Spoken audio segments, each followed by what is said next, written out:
Minha gente, só me confirme que vocês estão vendo a tela. Tá tranquilo? Sim, professora. Tá? Só Fabiana me fala aí. Fabiana, a tela tá tranquilo, dá para ver? Tá, professora, eu vou falar com o bonequinho, o emoticon, viu? Certo. Porque eu tô apanhando Eu aqui. não sei falar com esse bonequinho, não. Como é que eu faço isso, gente, para não estar abrindo aqui o áudio? Hum, Reaticon. Bom, meu computador travou, tá? Mas assim, paciência. Pegou, tá? Então, vamos lá. Tá diminuir essa tela aqui. Bom, minha gente, a aula de hoje, né, como todos sabem, vai ser sobre doença renal crônica, né? Então, a gente sabe que esse termo aqui, crônica, né, ela vem no sentido de que é irreversível, né? Então, ou seja, esse paciente, ele vai perder o rim. Então, ele vai perder o rim, tá? Agora, o que é que o nutricionista vai fazer? Vai prolongar a vida desse rim, né? Então, ou seja, é uma doença, essa doença renal crônica, que tem essa abreviação DRC, ela é uma doença irreversível que não tem cura. E ela tem progressão lenta, tá? Então, como é que eu sei que o paciente ele tem doença renal crônica? Através da taxa de filtração glomerular, tá? Quando a taxa de filtração glomerular for menor que 60 ml por minutos, 1,73 metros ao quadrado, né? Lembrando que essa taxa de filtração glomerular inferior a 60 tem que ser num período de 3 meses. Se isso acontecer, ele tem uma doença renal crônica, né?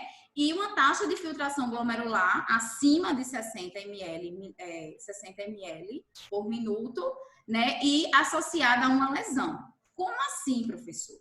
Ó, essa figura aqui, tá? O que é taxa de filtração glomerular? A gente tem que ficar muito atento a isso, porque se a gente não aprender taxa de filtração glomerular, você não vai saber colocar proteína para o paciente, tá?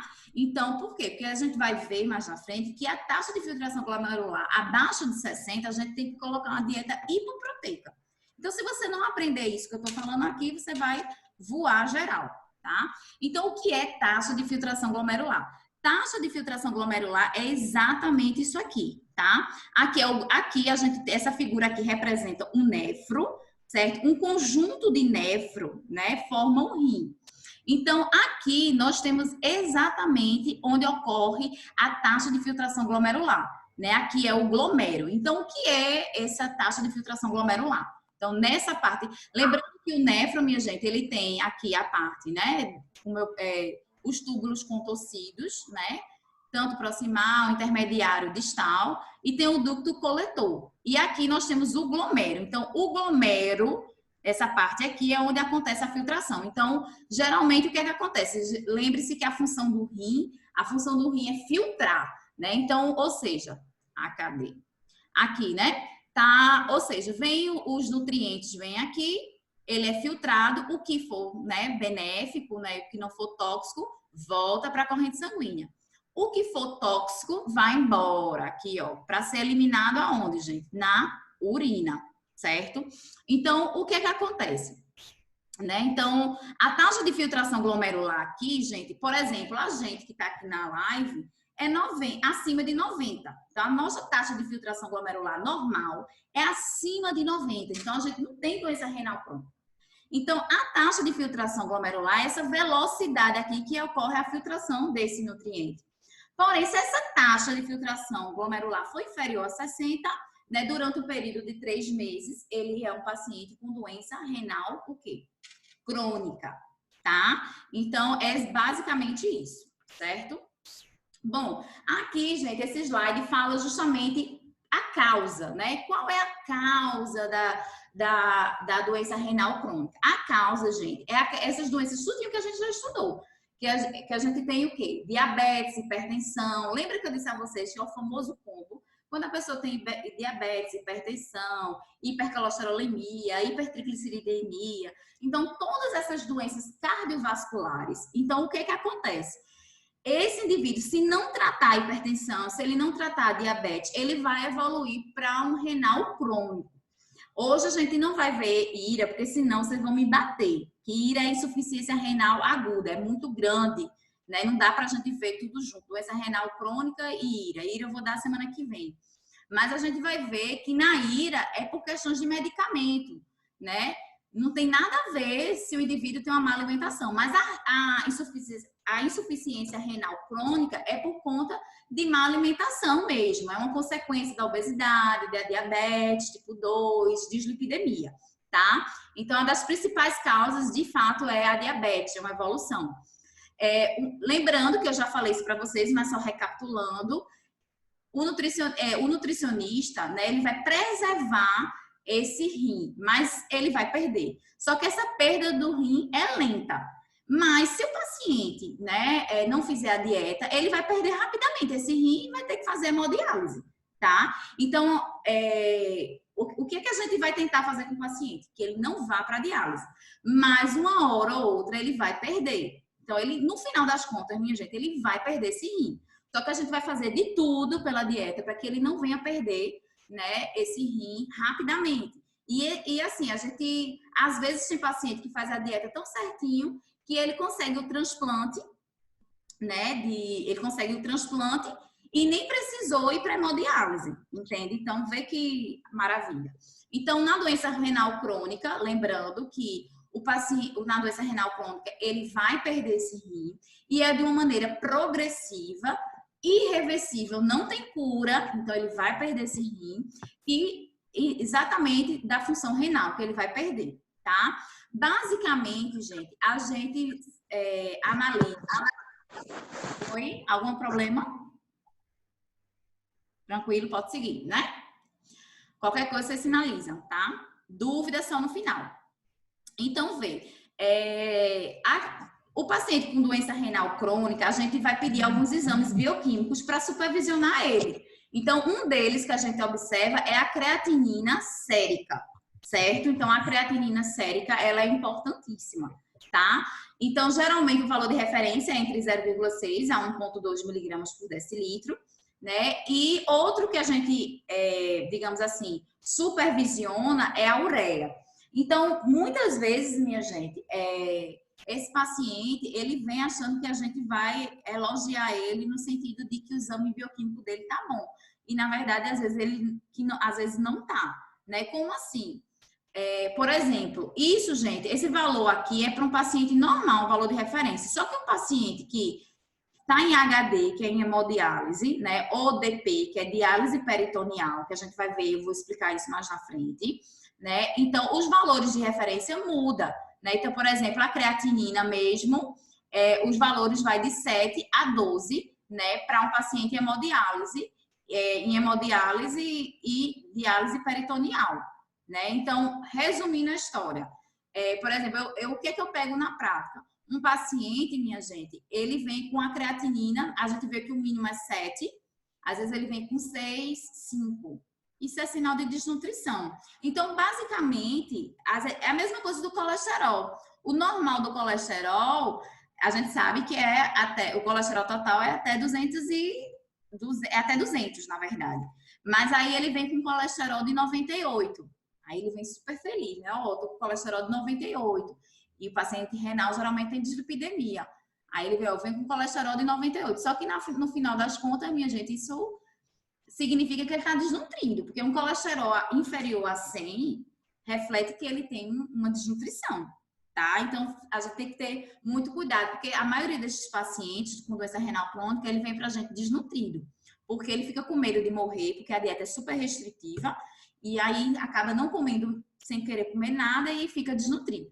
Tá? Então, não cobro isso em prova, esses valores, não, exato, não. Né? Ninguém decora isso, porque está lá no laboratório, no documento, então não se decora.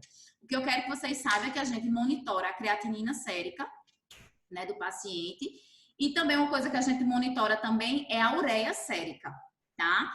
Por exemplo, a ureia sérica no paciente em hemodiálise é no mínimo 130. Aí chega para a gente de quanto? 100, desnutrição.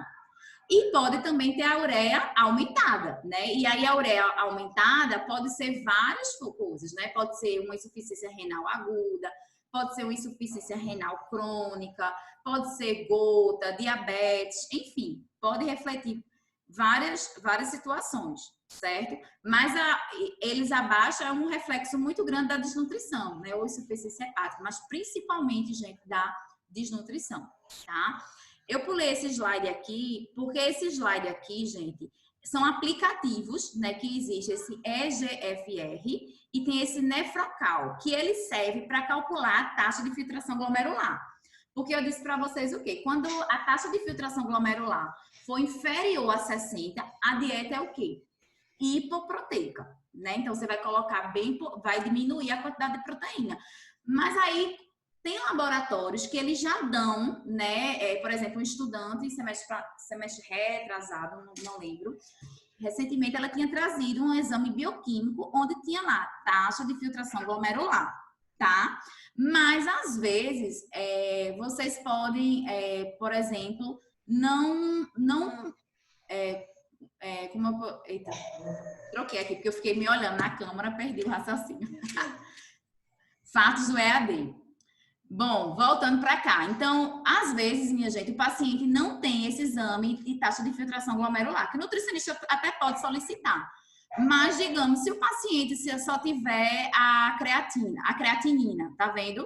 Se você tiver só a creatinina, né, e a idade do paciente, você consegue calcular a taxa de filtração glomerular por esses aplicativos, tá? Aqui tá a fórmula. Ninguém calcula, gente, isso na mão ou na calculadora, não. Calcula no aplicativo, nesses dois aplicativos. Então, para que servem esses aplicativos? Para calcular a taxa de filtração glomerular, tá? E para calcular a taxa de filtração glomerular, basicamente, você precisa, simplificado, você precisa dos glicéricos de creatinina e a idade do paciente, tá? Ah, Paula, eu não quero usar o aplicativo, eu posso solicitar a taxa de filtração glomerular do paciente diretamente. Não tem problema nenhum, tá? Então, é isso. Bom, a doença renal crônica, né, ela pode ser classificada em vários estágios, né, do 1 ao 5, tá? Então, eu disse para vocês que a taxa de filtração glomerular acima de 90 tá o quê? Normal e sem nenhum tipo de lesão, né? Então, se sua taxa, por exemplo, dessa estudante, a taxa de filtração glomerular dessa estudante, não, da mãe dela, estava 63. Então, já tá abaixo de 90, isso não tá legal, tá? Mas a gente tem que ter cuidado, porque às vezes o paciente está com a taxa de filtração glomerular acima de 90, mas ele tem uma lesão renal. Essa lesão aí, minha gente, pode ser um tumor, pode ser uma inflamação, né? Enfim. Então, às vezes, a pessoa tem uma taxa de filtração glomerular normal, acima de 90, mas tem uma lesão. Então, ele tem doença renal, né, do estágio 1. No estágio 2, ele tem uma taxa de filtração glomerular entre 89 e 60, tá? No estágio 3, a taxa de filtração glomerular entre 59 e 30. E no estágio 4, a taxa de filtração glomerular entre 15 e 29. E no estágio 5, taxa de filtração glomerular inferior a 15. Lembrando que a taxa de filtração glomerular inferior a 15, tá? O paciente tem que fazer hemodiálise nessa situação, tá? E tá vendo aqui, ó, fase dialítica, ele precisa ir para diálise, tá? Nas outras fases, por exemplo, aqui, né, aqui no estágio 3, certo? Que lembra que eu disse que quando a taxa de filtração glomerular for inferior a 60, a dieta é o quê? Hipoproteica, né? Então, ou seja, a partir do estágio 3 aqui, a dieta ela é hipoproteica, certo? Deu para entender?